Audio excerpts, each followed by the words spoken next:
Today in this presentation, we're going to talk about what Quibi was and we're going to analyze it. Quibi was a paid short-term content app streaming service. It raised about $1 billion before launch and targeted viewers ages 18 to 35, pricing at $5 with ads or $8 without.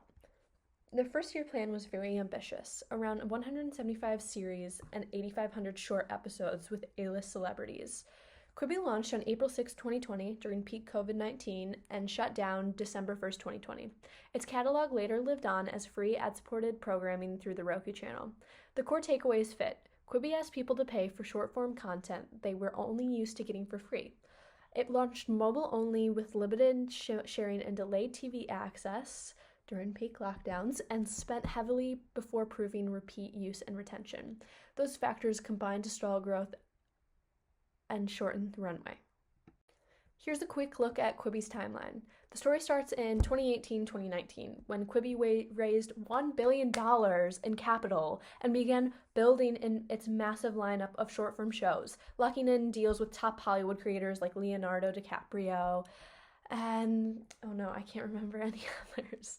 In April 2020, Quibi officially launched, but only as a mobile-only app, so only on smartphones. This was right at the start of the COVID lockdowns in America when most people were at home watching TV, not commuting to work, and begging for that human connection. There were no TV or web apps at launch, which made viewing and sharing difficult. By mid-2020, Quibi finally added casting and sharing features, but by then, the critical launch window had passed. By late 2020, after months of low engagement and poor retention, Quibi announced its shutdown, and the library was eventually sold to the Roku channel as free ad-supported content. So overall, the timeline shows how timing and early product gaps, especially being mobile only and not really having any updates, played a major role in Quibi's short lifespan. Hi, my name is Kariah Jackson, and I'm going to be talking about the three root causes pertaining to Quibi. Quibi's first major root cause was a poor problem solution fit. Most people didn't feel the need to pay for short form video content because they could already get it for free on platforms like TikTok, YouTube, and Instagram Reels.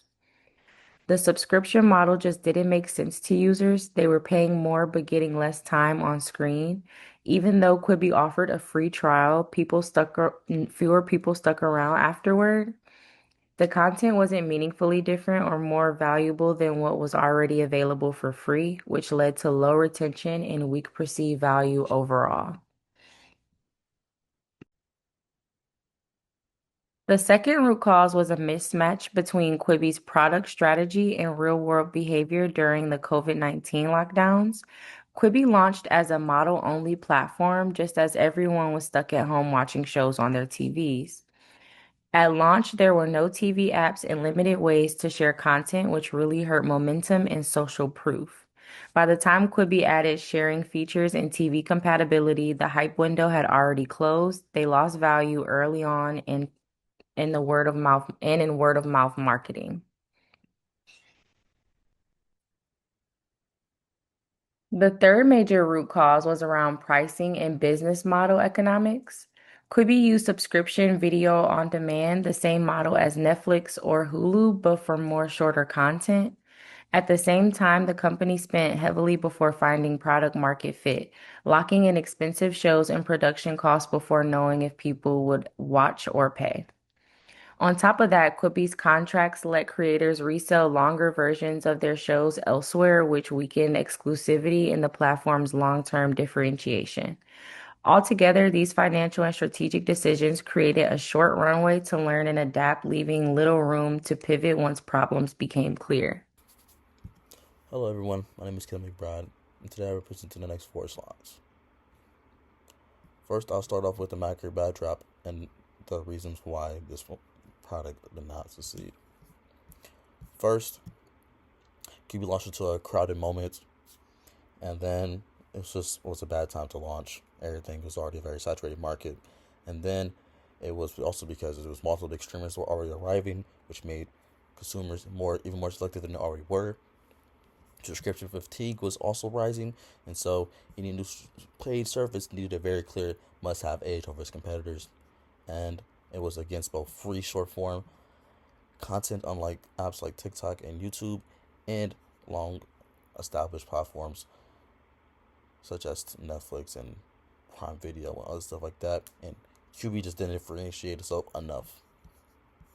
The pressure from freeform social media, video based, raised the bar even more than it already was, and the paid choice looked risky to consumers who already had plenty to watch.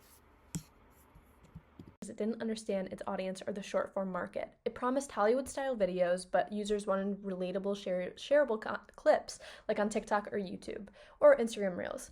The target group was never defined. They tried to appealing to everyone and fit no one, even though they marketed towards ages 18 to 35.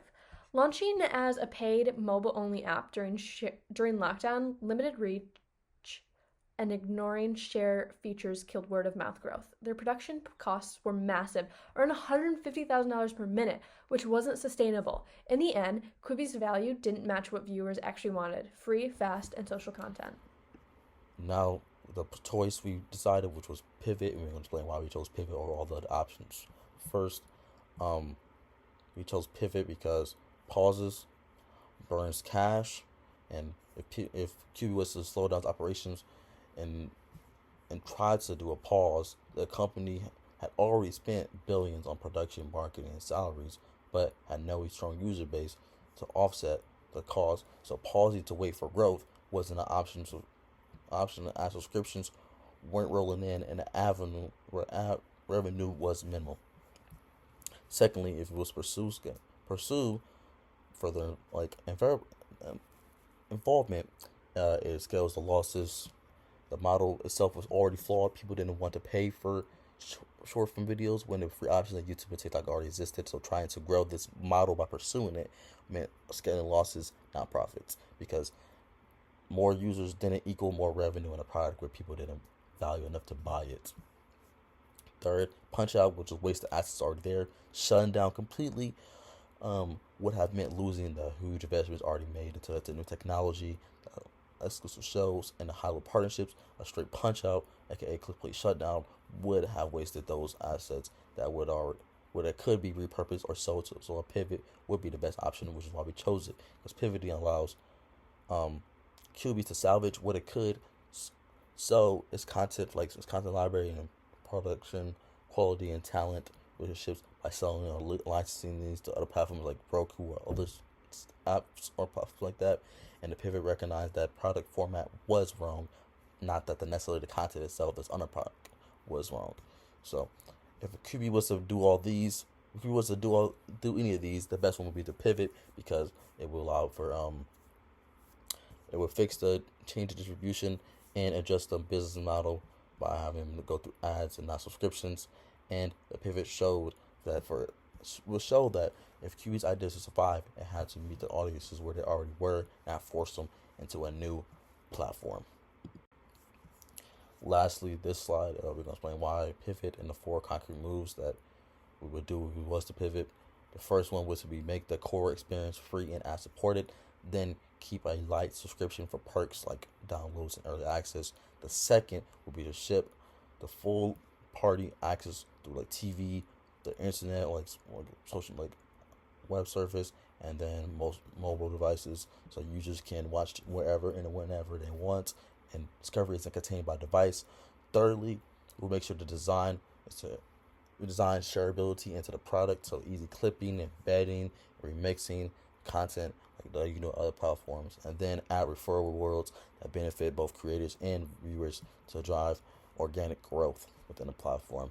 Fourth, lastly, we rebalance the slate towards lower cost, high frequency creative franchises, and then greenlight new projects only after engagement milestones, and tighten rights where possible so we can stand out. So standout shows can remain differentiated. If we did all this, it just matches how short form spreads and how it monetizes and what people are coming back for. Thank you. So in the organization, who does what? Here's the operating plan. The CEO focuses on advertising partnerships and distribution deals.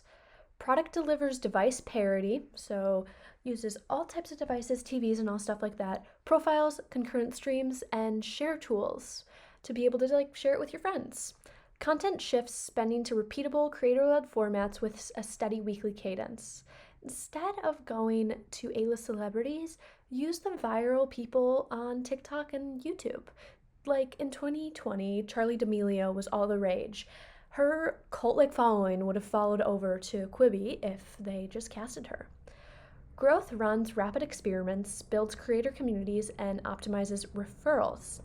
Finance and operations tight spend to explicit goals, lower burn, and expand brand deals.